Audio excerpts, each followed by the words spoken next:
तो बच्चों इस वीडियो में क्लास 12 का जो हिंदी इलेक्टिव का पेपर हुआ था उसमें सेट 1 क्वेश्चन पेपर कोड है 29/1/1।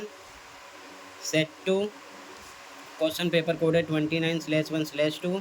सेट 3 क्वेश्चन पेपर कोड है 29/1/3।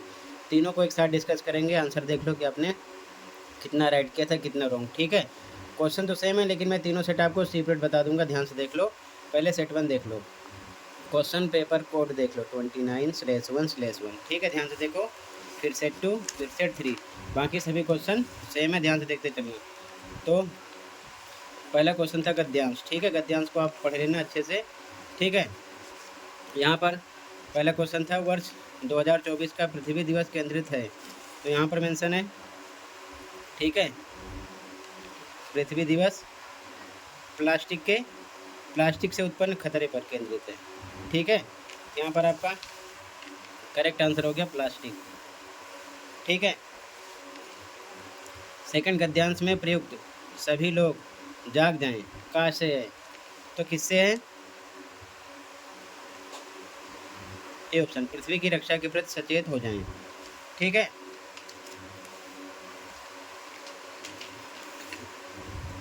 अगला क्वेश्चन देखो ध्यान से। अगला क्वेश्चन है पृथ्वी की माँ से तुलना का आधार है, तो पालन पोषण का गुण। ठीक है, अगला प्रकृति के प्रति गांधी जी का क्या दृष्टिकोण था? ध्यान से देखो, यहाँ से लिखना था आपको, ये इसका आंसर है। गांधी जी का मानना था यहाँ से लेकर लोग की पूर्ति लायक नहीं, यहाँ तक क्लियर है। आगे देखो, तीनों सेट में सेम क्वेश्चन है। अगला क्वेश्चन है बढ़ती हुई आबादी के कौन कौन से दुष्परिणाम सामने आ रहे हैं? देखो, आप बनाकर भी लिख सकते थे, पैराग्राफ लिखना था तो यहाँ से लेकर बचेगी तक। ठीक है, इसका आंसर था। क्लियर है, ये 5th का है, ये 4th का है। ठीक है, 4th का है, ये ध्यान रखना।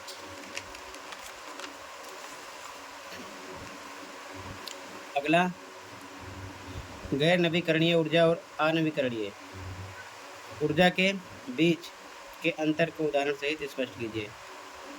गैर नवीकरणीय और नवीकरणीय ऊर्जा के। ठीक है, देखो यहाँ से लिख देना था आपको। ठीक है, यहाँ तक चाहिए तक। ठीक है, और आप बढ़ाकर भी लिख सकते थे, एग्जाम्पल इसका भी लिख सकते थे, इसमें केवल नवीकरणीय के बारे में। ठीक है ना, आगे देखो।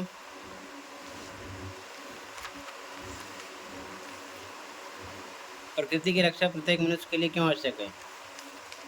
इसका आंसर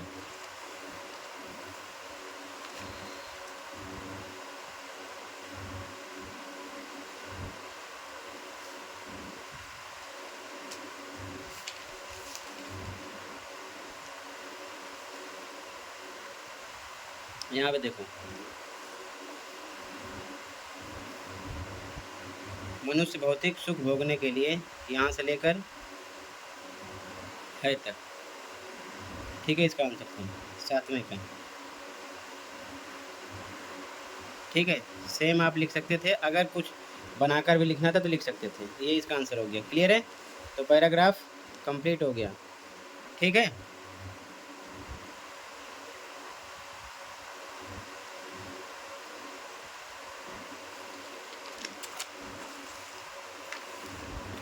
सेकंड क्वेश्चन काव्यांश था, काव्यांश पढ़ लेना सीधा जो क्वेश्चन पर।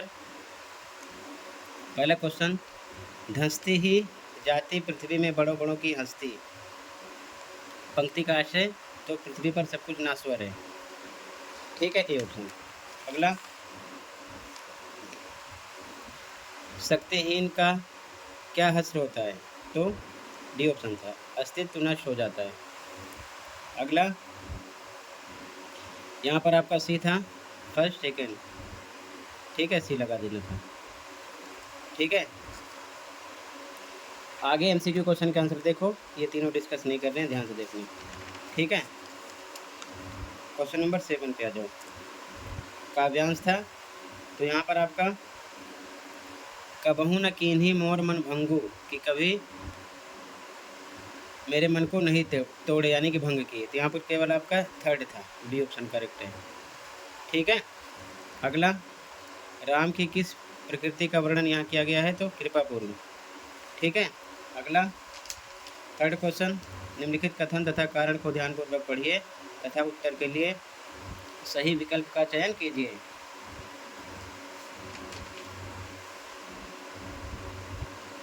तो यहाँ पर आपका दोनों सही हैं और व्याख्या भी है, डी ऑप्शन था। ठीक है, आगे भरत ने राम के स्वभाव की विशेषता, किस विशेषता का उल्लेख किया है, तो ना करने की, सी ऑप्शन था यहाँ पर। अगला यहाँ पर ए था, भरत। ठीक है, आगे क्वेश्चन को देख लो, क्वेश्चन नंबर 11 को, क्योंकि एमसीक्यू क्वेश्चन वही है। ठीक है, 11 का फर्स्ट, लेखक के पिता की किसमें रुचि थी, हिंदी फारसी की भाषा की उक्तियाँ मिलाने में, डी ऑप्शन।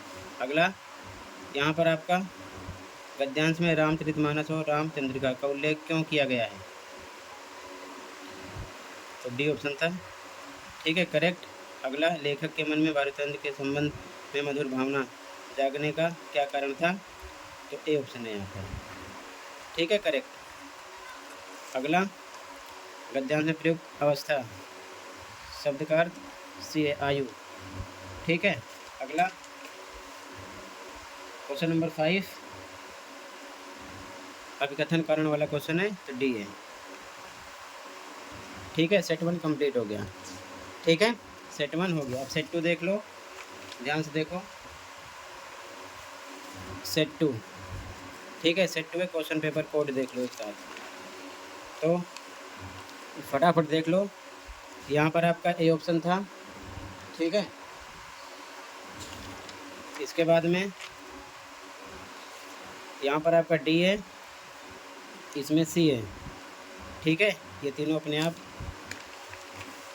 कर लेना। यहाँ पर आपका सेकंड के फर्स्ट में बी, यहाँ पर ए, यहाँ पर ए है, और इन चारों क्वेश्चन का आंसर मैंने जो डिस्कस किया सेट 1 में सेम वही है, वैसे ही आपको लिखना है, ये चीज़ ध्यान में रखना। ठीक है, आगे क्वेश्चन देख लो, एमसीक्यू क्वेश्चन के आंसर। यहाँ पर आपका बी था। ठीक है, 9वें क्वेश्चन में यहाँ पर ए, यहाँ पर डी है, यहाँ पर आपका सी है, यहाँ पर ए है। ठीक है, आगे क्वेश्चन 11 में 11वें में डी है फर्स्ट में, यहाँ पर डी है, यहाँ पर ए है। ठीक है,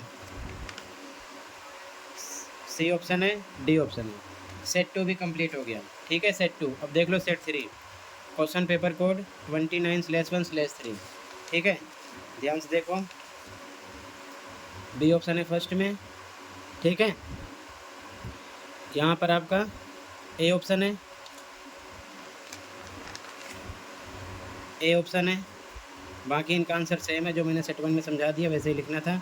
सेकंड क्वेश्चन यहाँ पर फर्स्ट में ए ऑप्शन है, डी ऑप्शन है सेकंड में, यहाँ पर सी ऑप्शन है।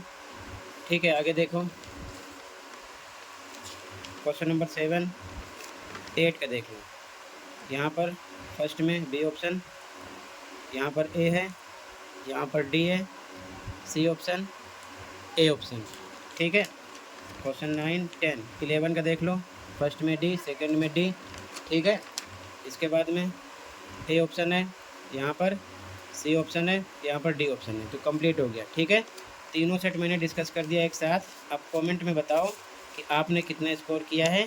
ठीक है, बिना टेंशन के आप आंसर मैच कर लो, तीनों सेट मैंने डिस्कस कर दिया है। ठीक है, सेट 1, सेट 2, सेट 3, तो कमेंट में बताना कि आपने कितने स्कोर किया। इतना ही था इस वीडियो में। अगले पेपर की तैयारी के लिए प्लेलिस्ट देख लो, आपको लास्ट टू 3 ईयर के annual paper, pre board paper, mid term paper दोनों शिफ्ट के मिल जाएंगे।